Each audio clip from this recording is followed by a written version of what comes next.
Welcome back to another Pop Dissected Podcast. If you've ever been curious about how the voting process works for the Grammy Awards, we'll be discussing it today. I think it's a bit of an interesting process that isn't just strictly one round of voting. While the organization came under serious heat last year, and some have revealed awards can be bought or the results are rigged, I think that's a conversation for another time, and we're strictly going to talk about how the process apparently goes. In case you didn't know, we, the public, cannot vote on the Grammys.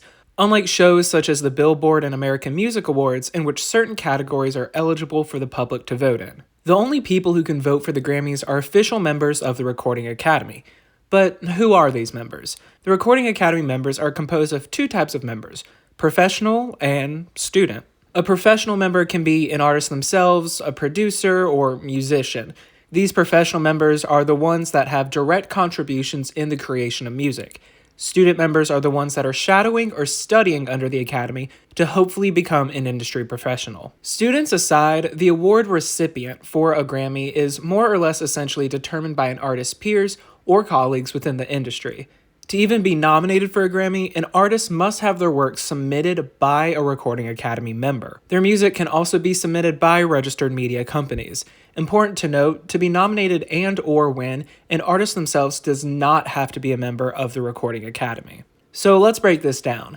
As of now, the eligibility period to even be considered for a nomination at the Grammys runs from October 1st of the previous year to August 31st of the current year. Of course, the music must have been released for distribution and sale within the United States to be considered. As of now, we have 84 categories at the Grammys, all falling within 30 fields. So a field would be something like the country music field, the classic music field, R&B, soundtrack, or a general field like record, song, and album of the year. After considerations for nominations are sent in by either media companies or Recording Academy members, about 350 experts of all these fields then comb through every consideration to see if they're even eligible to be nominated. So once everything that is eligible has been decided, Recording Academy members will then vote for which considerations will become nominations. However, these members can only vote within their area of expertise. They can vote up into 15 genre-related categories and then the aforementioned general field category.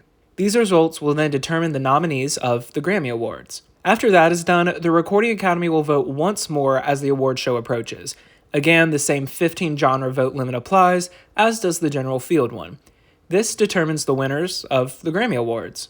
When the results are found out, an outside accounting firm tabulates the votes and delivers the winners in sealed envelopes, which won't be opened until the ceremony. Thus, no one knows the winners until the night of. What you may not know is even if you're nominated, you'll receive an official nomination medallion, which I guess more or less serves as a novelty, but cute nonetheless. One thing you may wonder about, why is there two separate voting periods? While it is to siphon out who is eligible, who will be nominated, and who will win, it's also because the Recording Academy can receive up to 20,000 submissions per year. Thus, the nominees come from a gigantic pool of albums, songs, and artists and other creators, so it makes sense the voting period is so extensive. Now, I know there is one question that everybody has, and one that comes up in conversation many times. Are the Grammys rigged? Well, we only have hearsay, and of course the scandal involving the award show when former CEO and president Deborah Dugan outed the show for its procedures. However, that will be covered at another time. What we do know, though, is that the Grammys formerly had their voting committees be entirely anonymous. After allegations of racism, rigging, and favoritism, these were scrapped entirely. Artists such as Halsey and Zayn Malik have spoken out about the voting process, believing that it wasn't just and the transparency on the process was murky. Enough so that even the artist being nominated didn't understand it fully. We all remember when The Weeknd called out the Grammys for his snubs, and many fans have noted that the award show lacked a lot of diversity in their final nominees and winners. As of last year, around 90% of voting members of the Recording Academy had to be re-qualified, as well as reducing the amount of categories they can vote in.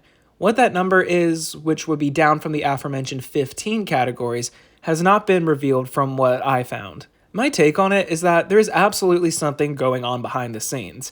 While I can't make any direct claims of favoritism, exclusion, inclusion, or what have you, since I am not in the Recording Academy, I can only make theories and guesses. The phrase that I always say in so many videos is that the music industry is an industry. Thus, we understand from this that since it's an industry, it's about profit and it's about recognition. It really wouldn't surprise me first if artists bought their awards. I forgot the exact station, but in a radio interview, Miley Cyrus stated, quote, "You know people can buy those things, right?" So which artists have outright bought their awards? Well, we can't be sure, honestly, and it brings up the question, is this just a straight cash buyout or is there more to it? Since this is an industry, having connections and forming good relationships is crucial for your notoriety. While some may claim this isn't fair, this is about how every major industry works, connections and relationships. Artists may be very close with some of the voting members, and exchanging gifts, press, good words, and promoting their reputation. Is monetary compensation part of that? Perhaps, but we can't be too sure as of now. I know I personally felt when I was a lot younger that artists who were awarded Grammys were the best of the best, and always hoped for the ones I liked the most to take home an award next year.